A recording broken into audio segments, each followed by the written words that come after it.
perhaps I would like to venture. Bayern Munich themselves, what a strange team they are this season.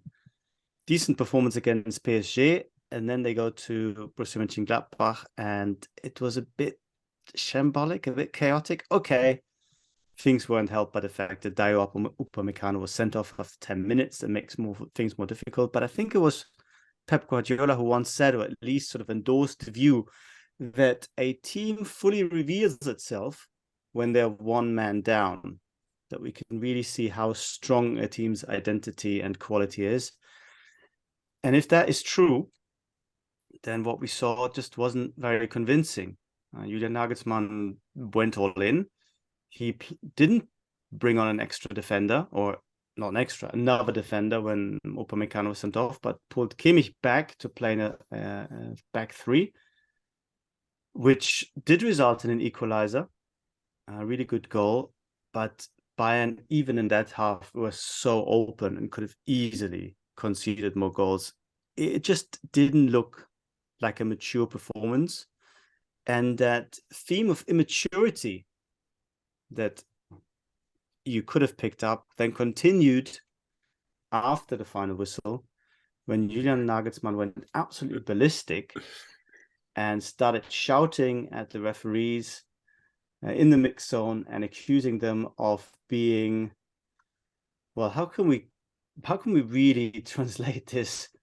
I guess he was accusing them of being soft and insincere, but he said it in a way that was a bit strange.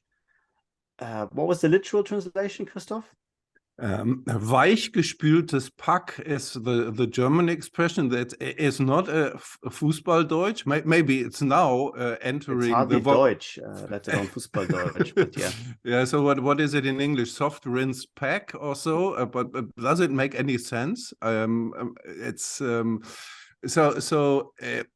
To guess that somebody is soft rinse maybe shall give you the impression that he is not tough or clear or secure in what the person is doing. But yeah, it's a bit strange. And also pack, I mean, that's obvious, an insult.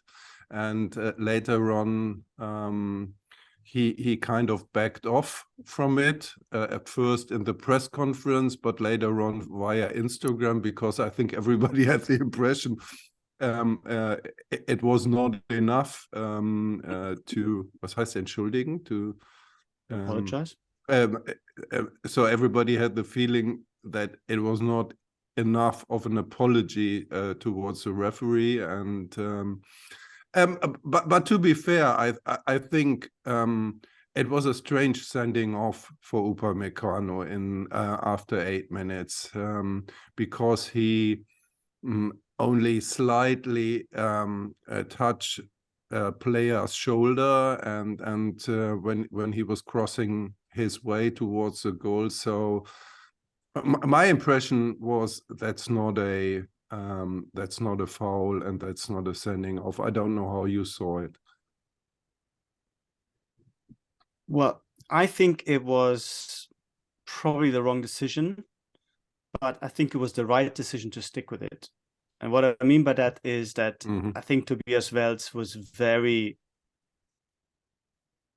quick to show the red card. I think he could have probably shown a yellow because of the lack of severity of the contact. It was a minimally invasive action, but there was contact. You can just about imagine that it was enough to bring player down, or enough to impede him, enough to how's the definition, to deny an obvious goal scoring opportunity.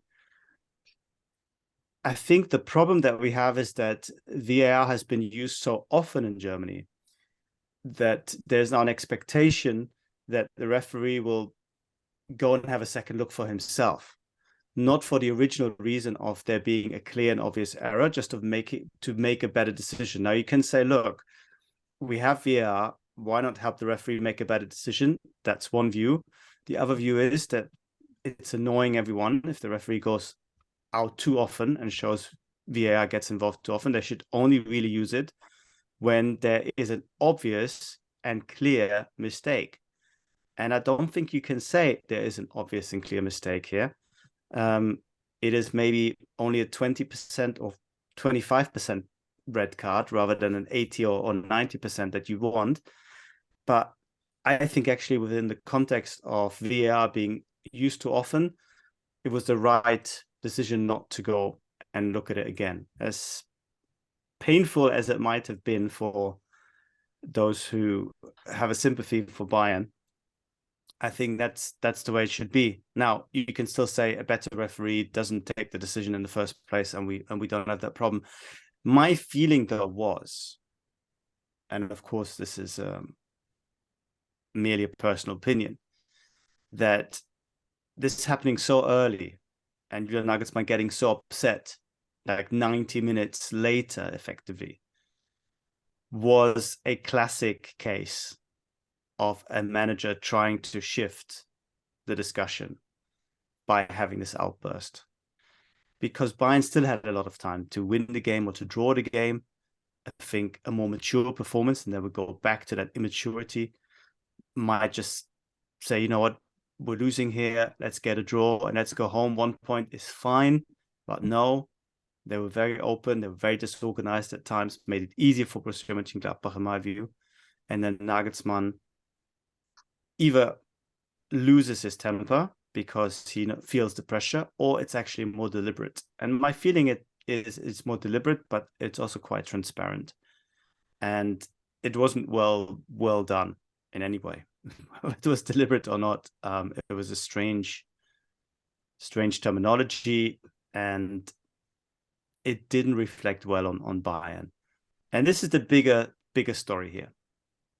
But there is it.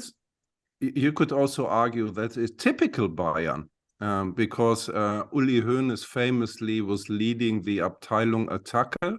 That was a division attack or something like this. So very often when Bayern was under pressure, under criticism, Uli Hoeneß was lashing out to everybody in the way. And it felt a bit the same. I agree with you. But in this case, it fired back on Nagelsmann, because it wasn't convincing the case. It was, yes, it looked a bit deliberately made. And so the story is more, if you talk about immaturity here on the pitch, it's also a kind of case of immaturity on the sideline. So we still have this only 35-year-old coach who made a stellar career in recent years, is now with one of the biggest clubs in the world. But sometimes, yes, he looks a bit too immature for this job, and he doesn't look like a typical Bayern coach, and a typical Bayern coach is, I think, with more experience and more having grandezza, yes, wouldn't have shrugged it off or laughed it off, but he wouldn't be reacted more composed and more controlled. And that is the difference, I think. I agree with you. Somebody from Bayern would have lashed out against the referee and blamed the referee reflexively to just deflect from the other problems, but they would have made it in a way that people start discussing. Was it the right decision? Maybe it's right, maybe the referee really. But Nagelsmann just chose language that was sort of insulting and strange. And therefore the discussion shifted not from the performance to the referee, but from the performance to him, as you said, and that was totally counterproductive. And that's where the mistake was. Whether it was deliberate or not, it was just badly executed and very badly worded. And it does bring us back to that question, whether Nagelsmann is actually fully in control of this team, fully in touch with his responsibilities as a Bayern manager? And the bigger question, I think this is where it gets interesting when you look at the table, which we have to mention at this point. Bayern are still top, but only by virtue of their very good goal difference of +40. Both Borussia Dortmund and Union Berlin, who picked up points, but not as many points perhaps as we expected, but more of that in a second. They're both now joint first.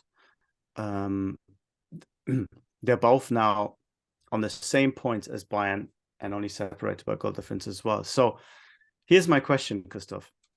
As an outsider with long experience of the Bundesliga and Bayern, do you think Bayern will tolerate the possibility of coming second with Julian Nagelsmann and say, he's still learning, maybe we're playing well in the Champions League and the Cup as well, we have won 10 in a row and it's okay if you don't win 11, maybe it's even good in a way, in a strange way?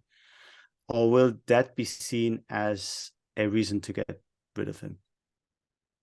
I think the next weeks will show. I think the second leg against PSG will be a very important mark to measure him also, not only Bayern, but to measure him, and also in the weeks to come. I mean, Bayern is still by far the strongest team in the Bundesliga. But you're right. Now we have a title race, a decent title race, and probably Union is not the big contender, but Borussia Dortmund now looks like one. And I think I would be surprised. I would be hugely surprised if they would let him go during the season. But if the season, will happen. Yeah, but if the season does not turn out properly, but it properly is a too weak expression, or satisfying or convincing. I think convincing is convincingly is the right word, because Julian Nagelsmann still has to convince people that he is the right Bayern coach in the years to come. I mean, they got him with the idea that they got the most talented young player in the Bundesliga. They paid a manager in the Bundesliga. They paid a lot of money for him. To RB Leipzig, and so he looked like a solution for the future, and but he also needs a present. Yeah, it's the debate about him is astonishingly open.